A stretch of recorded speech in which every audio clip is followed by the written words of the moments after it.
So, welcome back to King Street Kids Q&A Halloween edition. Welcome, guys. Thank you for having us. Yes. I've been dying to do this. All the Halloween puns. What are you dressed as, Daniel? So I will admit I dropped the ball and just grabbed all my ski stuff. So I just threw that on. Always a good option if you are figuring out a Halloween get up at the last minute. What about you, Pastor Eric? Well, this is my standard since third grade. I just happen to, most of this is in my closet, so. So what we're hearing is since the third grade you're fully grown. That's troubling. Well, I used to have to draw in the widow's peak. It's kind of there now. Yeah. Oh. I had the cape and the hairline, so we'll just go with this. Mm-hmm. Gotcha. I definitely like a good Wednesday Addams look. So Yes, very good, Pastor. But anyway, so a lot of our questions today are Halloween related. So, question number 1. Where does Halloween come from? Why do we celebrate it? Isn't it the pagans, right? Pagan holiday? A little bit. I think it's a complicated answer. It's connected to question 2. What? You tell us where Halloween comes from, and I'll follow up. I mean, my understanding is Halloween is a holiday that's sort of bumped into a lot of different cultures in a lot of different countries. So a lot of different places, including the pagans, have added to what Halloween is and how we celebrate it. There's a lot of talk around spirits and the dead and spooky things. From a Christian standpoint, Halloween, or All Hallows Eve, is the night before All Saints Day. And so in the Christian church, it's a night that we're sort of keeping vigil before All Saints Day. So you can see where some spookiness comes from, because there's a little bit of talk around the dead. So, which leads to question 2, what is All Saints Day? Because Halloween and All Saints Day go kind of hand in hand. They do. And this year, All Saints Day, which is November 1st, the day after Halloween, All Hallows Eve, falls on Sunday. So All Saints Day will be All Saints Sunday. And we'll mark that this Sunday at worship. And it's the day that in our tradition, in our Lutheran tradition, we think about who the saints are among us. And the saints aren't people who have gone before us, who have died, but it's also people who are with us now. And in an odd way, people who will be with us in part of the church in the future. And when we are at worship, I haven't finished my sermon for Sunday, but I suspect I will talk about those on this side of the communion rail and those on the other side of that threshold. Those on the other side are the people who have died and are now resurrected to new life in Christ. We are still in our journey on earth here, but we're still saints too. And we're also sinners. We're little angels and little devils all at the same time. All Saints Day is one of the, in my judgment, one of the very most important days of all the year. Christmas tells us about when Jesus was born, where Jesus came from. Easter tells us about what Jesus did for us, brings life after death. Pentecost tells us about the life of the church and the birthday of the church.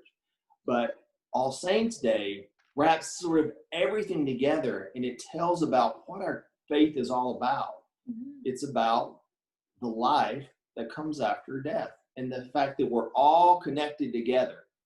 This big, long thread called the church. Yeah. And like you said, I mean, it's a time, I think, where the night before All Saints, that's kind of where that mystery and whatnot gets involved, because we are thinking about what happens after we die. And for some people, that is kind of a scary thing. But in the church, we have hope, and we know not to be afraid.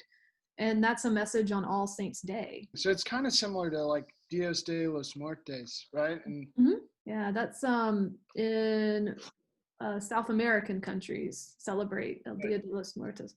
Doesn't the movie Coco kind of get into that? Yeah, the movie Coco really hints at the Day of the Dead. Mm-hmm. Our yams love that movie, right? That's Yeah. the movie they like so much. Yes. Yeah. Coco. It's the third question. All Mm. right. We've had between amongst the three of us, we've had quite a few Halloweens. We've had quite a few rounds of trick or treating. What's your favorite Halloween candy to get? So it's always the houses that do like the full candy bars. My neighborhood, like some of them caught on that like kids weren't super jazzed with like the fun size when I was growing up. So like one year every house just switched. So you're getting like full things of Skittles or M&Ms. It was awesome. Nice. Yeah, you kind of knew growing up which houses to go to and which ones that expect a lot from. One of the ones I remember, and I had mixed feelings about this. One family in my neighborhood, they gave, they would wrap pennies in the penny wrapper. Penny wrapper. So you got 50. They would give 50 cents worth of pennies in the wrapper, which was good, but it wasn't the immediate satisfaction. In the long term, it was actually a very nice thing. But so the question, I love dots. Those like gumdrops. I love those. I love the Heath bars. I love Heath bars too. And I'm usually one that can skip chocolate. I can take it or leave it, but I love English toffee. I think more importantly are the candies I don't like. I'm not a huge fan of Tootsie Rolls. I know that's sacrilegious to some. And I'm not a big fan of Smarties either. Tootsie Rolls and Smarties are way overrated. Yeah. I think they are too. Yeah. Gum is always good. Bubble gum is always good. Mm-hmm. I always liked the blow pops when I was a kid because it's like you get the lollipop and gum, so it lasts, and it's like a double treat. I like the houses that it was like a full-on experience, like where the grown-ups would dress up and the house would be all decorated. It was almost like going through a little haunted walk to go get the candy. I always liked that. I like the houses where the people they'd sit in a costume, but they'd sit super still. And then as you walked up, they'd scare the mess out of you. Those were fun. Yeah.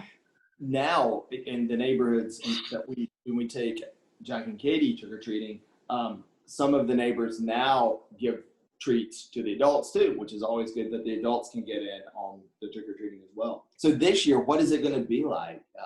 It's a little different this year. It's we have to be a little safer and maybe wash our hands a little bit more often and stay a little bit farther apart. But I hope that for boys and girls who are going out trick-or-treating, they will still be able to do that because it's a fun part of childhood that they get to do. You know what? This is how we continue Halloween this year. Everybody should have just gone as a CDC worker and bought hazmat suits. Right. That's right. There you go. Wow. Happy Halloween, everybody. Happy Halloween.